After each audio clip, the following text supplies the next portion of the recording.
Hello friends, myself Vinay Mishra, working as a faculty in one of the engineering college affiliated with AKTU. Today we are going to have a discussion basically on the subject that is the heat and mass transfer, the subject of BTech, 5th semester from AKTU syllabus. इसके पहले वाले classes में हम लोगों ने discussion किया basic concepts के बारे में, फोर्स कन्वेक्शन, फ्री कन्वेक्शन और हीट एक्सचेंजर के बारे में हम लोगों ने डिटेल में डिस्कशन हम लोगों ने किया था। कुछ न्यूमेरिकल्स लगाए थे और एनालिसिस फोर्स कन्वेक्शन और फ्री कन्वेक्शन की हम लोगों ने किया था। बेसिक कॉन्सेप्ट समझा था कि बेसिक कॉन्सेप्ट्स क्या होता है, क्या हीट एक्सचेंजर का कितने टाइप के हीट एक्सचेंजर्स होते हैं, कौन कौन से हीट एक्सचेंजर होते हैं और कैसे हीट का ट्रांसफॉर्मेशन वहाँ पर होता है। आज हम लोग बात करेंगे हीट एक्सचेंजर में आगे के एनालिसिस के बारे में या और बेसिक कॉन्सेप्ट्स के बारे में। अगर हम लोग बात करें इसके पहले तो हम लोगों ने ये देखा था कि पैरेलल फ्लो हीट एक्सचेंजर होते हैं, काउंटर फ्लो हीट एक्सचेंजर होते हैं और क्रॉस फ्लो हीट एक्सचेंजर होता है, डायरेक्टली कॉन्टैक्ट हीट एक्सचेंजर होते हैं और indirectly contact type heat exchanger होते हैं। एक टाइप के हीट एक्सचेंजर और हमारे डिस्कशन नहीं हो पाया था, तो यहाँ पर हम लोग देखते हैं कि बेसिकली कंडेंसर्स टाइप और evaporator type basically heat exchanger यहाँ पर हमारे पास होते हैं। कंडेंसर्स की अगर हम लोग बात करें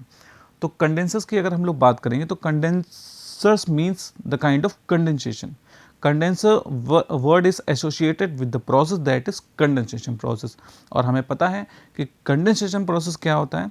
It is a process by which the phase transformation take place. Condensation is a process by which the phase transformation take place from vapor to liquid form. That means the process by which the phase transformation take place at constant temperature from vapor to liquid form, that kind of a process is known as condensation process. यानी यहाँ पर condensation process होता क्या है? अगर हमारे पास अगर water का एग्जांपल ले, अगर वेपर के फॉर्म में स्टीम है हमारे पास, स्टीम एक गैसेस फॉर्म में लिक्विड वाटर का, जाहिर सी बात है अगर इसका फेज का ट्रांसफॉर्म करना है, हमको इसके फेज को ट्रांसफॉर्म करना है, जाहिर सी बात है इसका ट्रांसफॉर्मेशन करना पड़ेगा वाटर में। यानी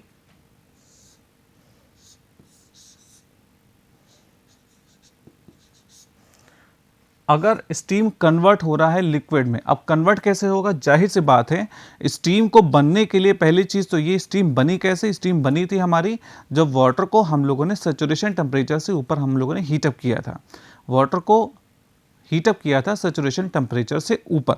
तो वहाँ पर हुआ क्या था? फेज का ट्रांसफॉर्मेशन हुआ था और हमारा लिक्विड फॉर्म चेंज हुआ था वेपर के फॉर्म में, जिसको हम लोग यहाँ पर स्टीम बोल रहे हैं। अब स्टीम का टेम्परेचर ज़्यादा है, यहाँ पर हीट कंटेंट ज़्यादा है, एंथैल्पी ज़्यादा है, तो होगा क्या बेसिकली, अगर इस स्टीम को कन्वर्ट करना है लिक्विड के फॉर्म में, जैसा कि कंडेंसेशन प्रोसेस में होता है, तो यहाँ पर बेसिकली क्या हो रहा है कि फेज का ट्रांसफॉर्मेशन हो रहा है स्टीम से वेपर से लिक्विड के फॉर्म में। अगर यहाँ पर फेज का ट्रांसफॉर्मेशन होगा तो जाहिर सी बात है जो हीट का कंटेंट है वो कम होगा, यहाँ पे एंथैल्पी आपकी जो स्टीम की एंथैल्पी होगी कम होगी, जिसकी वजह से सर्टेन अमाउंट ऑफ हीट का रिजेक्शन होगा। हमें स्टीम से सर्टेन अमाउंट ऑफ हीट को हमको निकालना पड़ेगा, जो हम लोगों ने ऐड ऑन किया था कब? वाटर में, जब वेपोराइजेशन इसका किया था।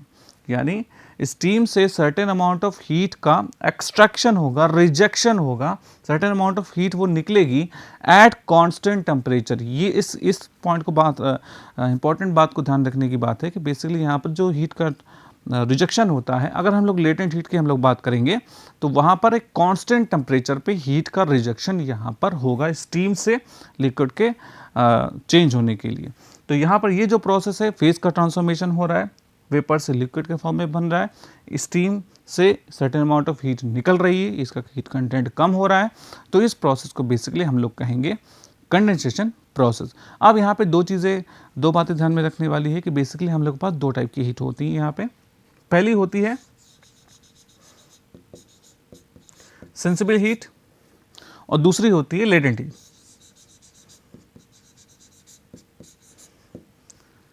सेंसिबल हीट का मतलब क्या है कि सेम फेज में जब टेम्परेचर हमको चेंज करना होता है या ऐड ऑन करना होता है हीट को, या हीट को रिजेक्शन करना होता है, तो अगर सेम फेज की हम लोग बात करेंगे, वाटर में बात करेंगे, स्टीम की स्टीम में बात करेंगे, तो वहाँ पर जो हीट का ट्रांसफॉर्मेशन होगा उसको हम लोग यहाँ पर सेंसिबल हीट कहेंगे, मतलब ये कि जो टेम्परेचर को चेंज करने के लिए सेम फेज में जो हीट की रिक्वायरमेंट होती है that is known as sensible heat. और अगर लेटेंट हीट की हम लोग बात करेंगे तो यहाँ पर ध्यान में रखने वाली बात ये है कि लेटेंट हीट में टेम्परेचर चेंज नहीं होता है, जिस टेम्परेचर में स्टीम यहाँ पर अवेलेबल है सेम टेम्परेचर पे यहाँ पर लिक्विड हमारा अवेलेबल है, यानी टेम्परेचर जो चेंज हो रहा है वो बेसिकली यहाँ पर नहीं हो रहा, कांस्टेंट टेम्परेचर पे फेज का ट्रांसफॉर्मेशन हो रहा है स्टीम से लिक्विड के लिए।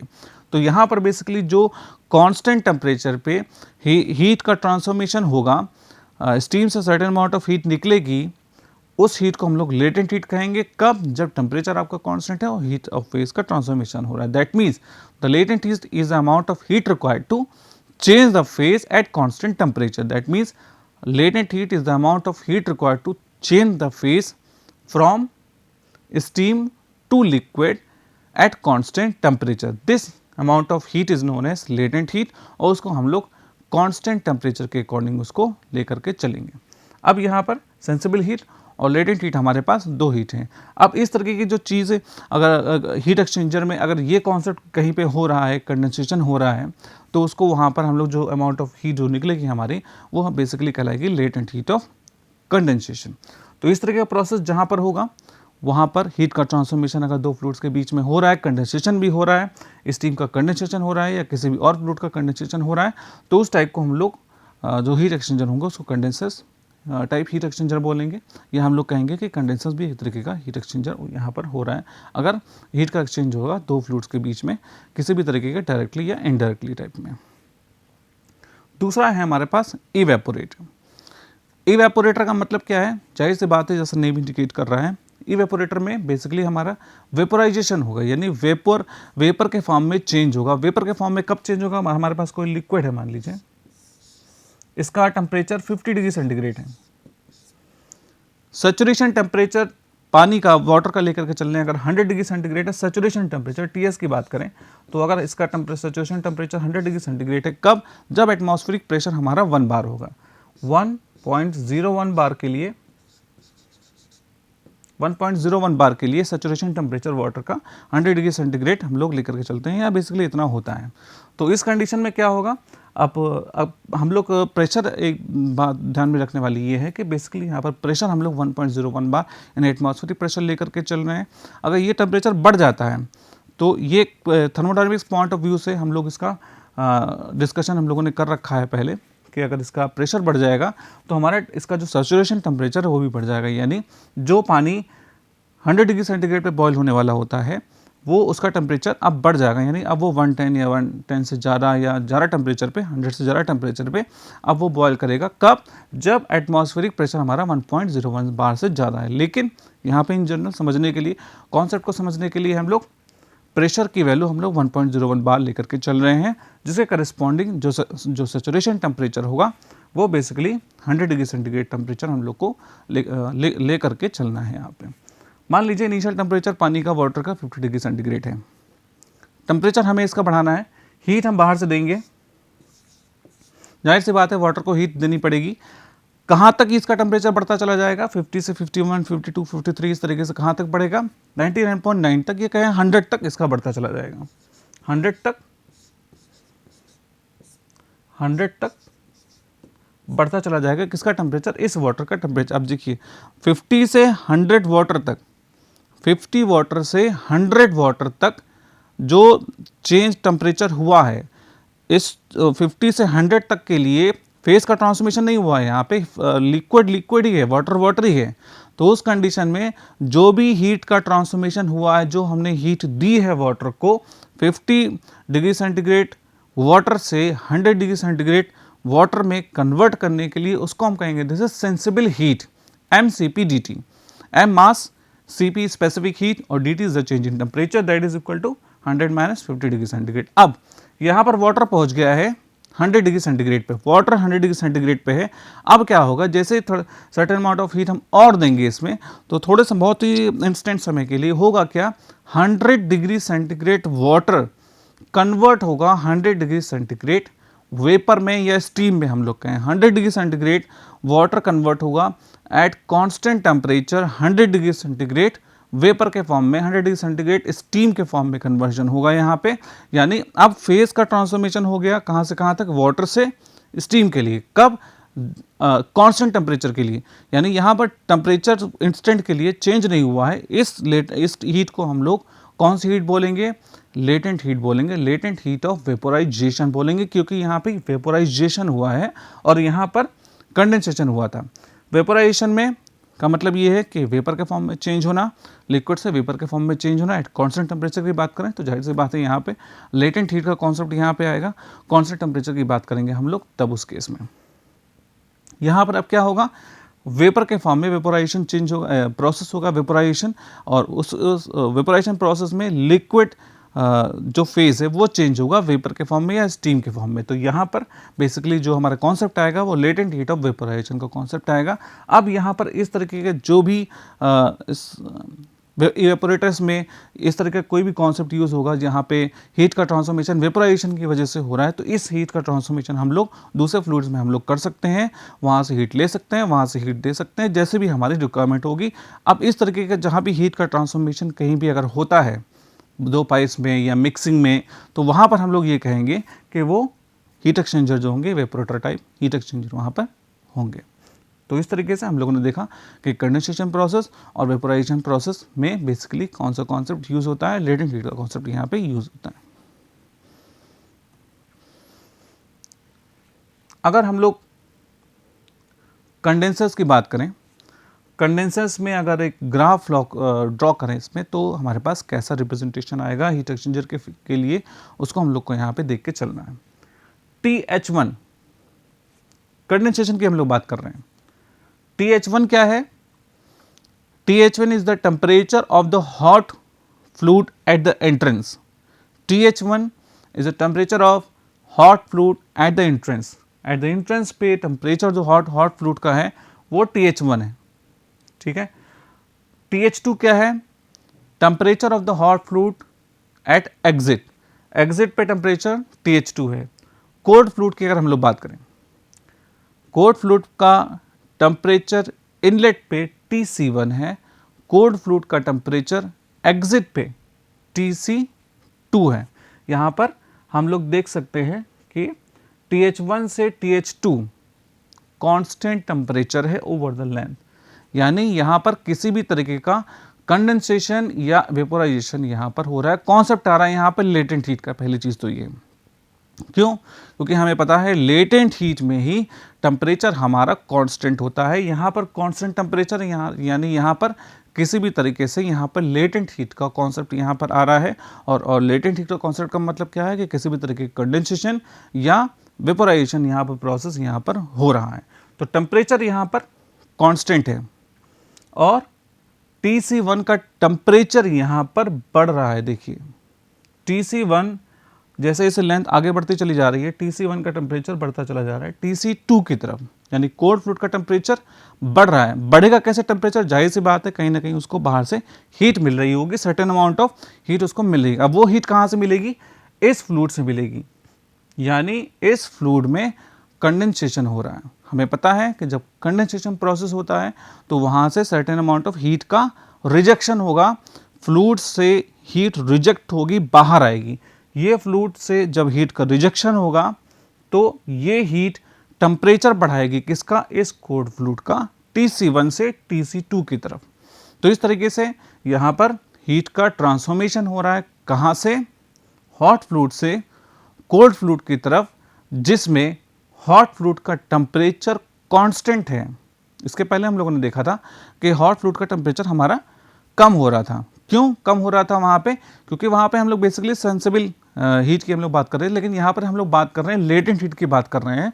यहाँ पर हम लोग बात कर रहे हैं लेटेंट हीट की। क्यों? क्योंकि यहाँ पर दो प्रोसेस अवेलेबल हैं हमारे पास, कंडेंसेशन और वेपोराइजेशन।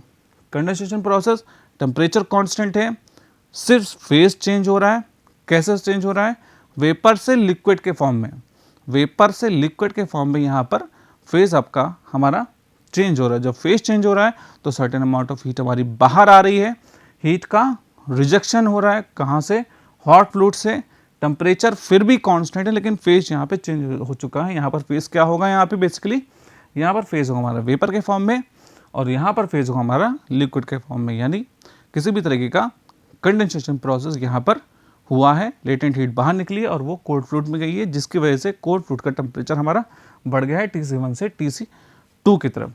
तो इस तरीके से हम लोगों ने देखा कि किस तरीके से कंडेंसेशन प्रोसेस में अगर हम एक ग्राफ ड्रॉ करें कोल्ड फ्लूइड के लिए और हॉट फ्लूइड के लिए, तो कुछ हमारे पास जो ग्राफ आएगा तो बेसिकली इस तरीके से आएगा। किसी भी पॉइंट पे हम लोगों ने TH एक टेम्परेचर ले रखा है हॉट फ्लूइड के लिए, TC एक टेम्परेचर ले रखा है कोल्ड फ्लूइड के लिए, तो उसका अगर हम टेम्परेचर डिफरेंस निकालें तो थीटा उसको फॉर्म में उसको रिप्रेजेंट बेसिकली हम लोग करेंगे कंडेंसेशन प्रोसेस की अगर हम लोग बात करें तो। नेक्स्ट अगर हम लोग बात करें वेपोराइजेशन प्रोसेस की, यहां पर देखते हैं TC1 is the temperature of the cold fluid at inlet. TC1 is the temperature of the cold fluid at inlet. TC2 is the temperature of the cold fluid at outlet. TC2 is the temperature of the cold fluid at outlet. यानी inlet पे और outlet पे जो हमारे पास fluid है वो cold fluid है, उसका टेम्परेचर हमारे पास यहाँ पर कांस्टेंट है। हॉट फ्लूइड की बात करें अगर हम लोग, TH1 इनलेट है हॉट फ्लूइड का, TH2 आउटलेट है हॉट फ्लूइड का। TH1 इनलेट है हॉट फ्लूइड का, TH2 टेम्परेचर है हॉट फ्लूइड का आउटलेट पे। यहाँ पर हो क्या रहा है बेसिकली, देखिए यहाँ पर इसका टेम्परेचर हमारा कांस्टेंट है, इसका टेम्परेचर हमारा कांस्टेंट है, यानी यहाँ पर फिर से कॉन्सेप्ट आएगा या तो कंडेंसेशन का आएगा या तो हमारा वेपोराइजेशन का आएगा। यानी प्रोसेस तो हमारा कंडेंसेशन या एवेपोराइजेशन हो गया, लेकिन अगर हीट की बात करें तो कौन सी हीट होगी हमारी, वो बेसिकली हमारी होगी लेटेंट हीट की। क्यों? क्योंकि लेटेंट हीट के केस में ही हमारा टेम्परेचर हमारा कांस्टेंट होता है, सिर्फ फेज का ट्रांसफॉर्मेशन हमारा होता है।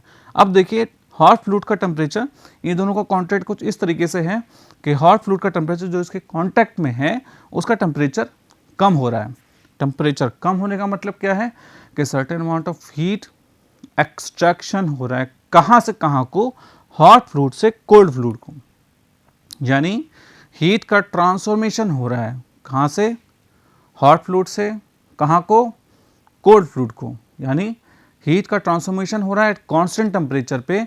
और जब इस तरह के हीट का ट्रांसफॉर्मेशन जब होगा और यहाँ पे टेम्परेचर हमारा कांस्टेंट होगा तो जाहिर सी बात है यहाँ पे किसी भी तरीके का यहाँ पे एक तरीके का वेपोराइजेशन प्रोसेस हो रहा है, जिसकी वजह से ये लिक्विड फेज चेंज हो रहा है वेपर के फॉर्म में with the absorption of certain amount of heat taken from this hot fluid. That is why the temperature of this hot fluid decreases from TH1 to TH2। यानी इसलिए यहाँ पे temperature कम हो रहा है, किसका कम हो रहा है, हॉट फ्लूइड का, TH1 से TH2 की तरफ, क्योंकि ये कर्व देखिए नीचे की तरफ आ रहा है। अगर ये कर्व नीचे की तरफ आ रहा है तो जाहिर सी बात है इसका टेम्परेचर कम हो रहा है, हीट इससे बाहर निकल रही है। हीट कहाँ जा रही है, इस फ्लूइड में जा रही है, जिसका टेम्परेचर बढ़ नहीं रहा है। क्यों नहीं बढ़ रहा है? क्योंकि वो जो हीट जा रही है उसका यूज हो रहा है वेपर में चेंज करने के लिए, सॉरी हाँ वेपोराइजेशन का मतलब वेपर में चेंज करने के लिए, लिक्विड से वेपर में चेंज करने के लिए, टेम्परेचर बढ़ाने के लिए नहीं, क्योंकि यहाँ पे कॉन्सेप्ट आ रहा है लेटेंट हीट का। तो इस तरीके से हम लोग देखते हैं कि हीट का ट्रांसफॉर्मेशन हो रहा है हॉट फ्लूइड से कोल्ड फ्लूइड की तरफ। कोल्ड फ्लूइड का टेम्परेचर कांस्टेंट है और हमारे पास जो प्रोसेस हो रहा है वो बेसिकली वेपोराइजेशन प्रोसेस यहाँ पर अवेलेबल है।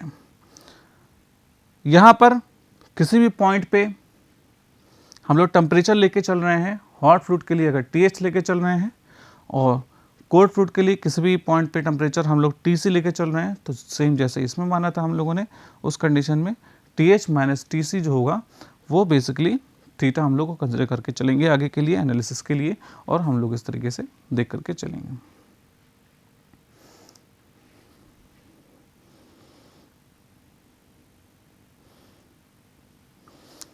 अगर हीट एक्सचेंजर एनालिसिस की हम लोग बात करें आगे की क्लास में, अगर हम लोग को एनालिसिस हम लोग को करना है हीट एक्सचेंजर के लिए, तो वहाँ पर हम लोग को कुछ एजम्पशंस लेके चलने पड़ेंगे। कुछ एनालिसिस हैं जिसमें कुछ पैरामीटर्स को हम लोग को एज्यूम करके चलना पड़ेगा, उसके बारे में हम लोग को ध्यान में रखना है। तो अगर हम लोग बात करें कुछ पैरामीटर्स की, तो m डॉट ये basically parallel flow heat exchanger है। हॉट फ्लूइड एक तरफ से फ्लो हो रहा है, कोल्ड फ्लूइड एक तरफ से फ्लो हो रहा है, एंट्रेंस पे हॉट फ्लूइड का टेम्परेचर TH1 है, एग्जिट पे हॉट फ्लूइड का टेम्परेचर TH2 है, एंट्री पे कोल्ड फ्लूइड का टेम्परेचर TC1 है, एग्जिट पे कोल्ड फ्लूइड का टेम्परेचर TC2 है। इनलेट पे दोनों का टेम्परेचर डिफरेंस θ1 है, आउटलेट पे दोनों का टेम्परेचर डिफरेंस θ2 है। यहाँ पे हम लोग देखते हैं कि एक तरीके का हीट का ट्रांसफॉर्मेशन होगा, कहाँ से कहाँ को, हॉट फ्लूइड से कोल्ड फ्लूइड की तरफ हीट का ट्रांसफॉर्मेशन यहाँ पर बेसिकली होगा। मास फ्लो रेट, किस फ्लो रेट से मास फ्लो कर रहा है, मान लीजिए m डॉट की वैल्यू अगर कुछ है उसको लेकर के चलेंगे हम लोग। मास फ्लो रेट है जिसकी वैल्यू जो यूनिट होगी किलोग्राम पर सेकेंड में उसकी वैल्यू होगी। Cp specific heat of the fluid at constant pressure. Basically हम लोग ये मान के चलते हैं कि जो प्रोसेस यहाँ पर हो रहा है वो कांस्टेंट प्रेशर पे करस्पॉन्डिंग हो रहा है, तो इसलिए हम लोग बेसिकली यहाँ पर जो स्पेसिफिक हीट की वैल्यू है वो Cp लेके चलेंगे, कांस्टेंट वॉल्यूम को लेके नहीं चलेंगे। यहाँ पर हम लोग ये एज्यूम करके चल रहे हैं कि प्रेशर या हम लोग कहें एटमॉस्फेरिक प्रेशर इस तरीके से यहाँ पर कांस्टेंट है, और यहाँ पर जो वैल्यू है उस स्पेसिफिक हीट के लिए जहाँ जो यूज़ होगी हमारी रेट ऑफ हीट ट्रांसफर निकालने के लिए MCBDT के फॉर्म में, तो वहाँ पर हम लोग MCBDT नहीं लिखेंगे, MCBDT लिखेंगे, क्योंकि हम लोग मान के चल रहे हैं कि यहाँ पर प्रेशर लगभग कांस्टेंट है, इसलिए यहाँ पर कंडीशन जो है वो Cp की वैल्यू हम लोग कंसिडर करके चलेंगे। T is the temperature of the fluid, कोई एक टेम्परेचर है। dt या डेल्टा T टेम्परेचर राइज या drop, change in temperature. Assuming that there is no heat loss to the surrounding and potential and kinetic energy changes are negligible from the energy balance equation, the heat exchanger we have something like this. That means हम लोग कुछ assumptions लेके चल रहे हैं कि किसी भी तरीके की एनर्जी बैलेंस इक्वेशन है, लॉसेस हमारे पास नहीं हो रहे, क्योंकि अगर लॉसेस होंगे तो उसको कंसिडर करना पड़ेगा, अगर उसको कंसिडर करना पड़ेगा तो उसको भी इस इक्वेशन में लेकर के हमको चलना पड़ेगा। लेकिन उसको हम लोग अगर निगलेक्ट कर दें तो हमारे पास जो बेसिकली जो इक्वेशन होगी वो हमारे पास कुछ इस तरीके से होगी। Heat given by the hot fluid, अगर heat given by the hot fluid की हम लोग बात करें वो कितनी होगी, Q is equal to MH CpH TH1 minus TH2। अब ये वैल्यू कहाँ से आएगी, ये बेसिकली वैल्यू आई है हमारी MCPDT से।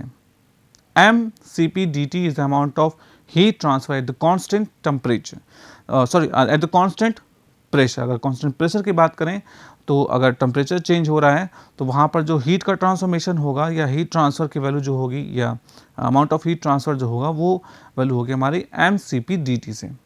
MCPDT, M अगर हॉट फ्लूइड के लिए बात कर रहे हैं तो सफिक्स हम लोग H यूज़ कर रहे हैं, सफिक्स हम लोग हर केस में H यूज़ कर रहे हैं। अगर कोल्ड फ्लूइड के लिए हम लोग बात करेंगे तो सफिक्स की वैल्यू हम लोग C यूज़ करेंगे यहाँ पे। तो यहाँ पर हॉट फ्लूइड के लिए अगर हम लोग बात करें अमाउंट ऑफ हीट ट्रांसफ़र कितना है, तो MH CpH TH1 minus TH2। अगर कोल्ड फ्लूइड के लिए हम लोग बात करें कि अमाउंट ऑफ हीट ट्रांसफ़र कितना है, तो होगा MC CpC into TC2 minus TC1। अगर टोटल हीट ट्रांसफर हम लोग हीट एक्सचेंजर के लिए बात करें तो वहाँ पर कितना होगा, UA theta M। U overall heat transfer coefficient between the two fluids, इसके बारे में डिस्कशन हम लोग आगे भी करेंगे। इफेक्टिव हीट ट्रांसफर एरिया कितना है हमारे पास, A की value effective heat transfer area है, और theta M appropriate mean value of temperature difference और logarithmic mean temperature difference, that is LMDT। LMDT की वैल्यू हमारे पास कितनी है, थीटा M हमारे पास अवेलेबल है। अगर हम लोग लॉगरिथमिक मीन टेम्परेचर डिफरेंस की बात करें, it is defined as the temperature difference which if constant would give the same rate of heat transfer as actually occurs under variable condition of temperature difference.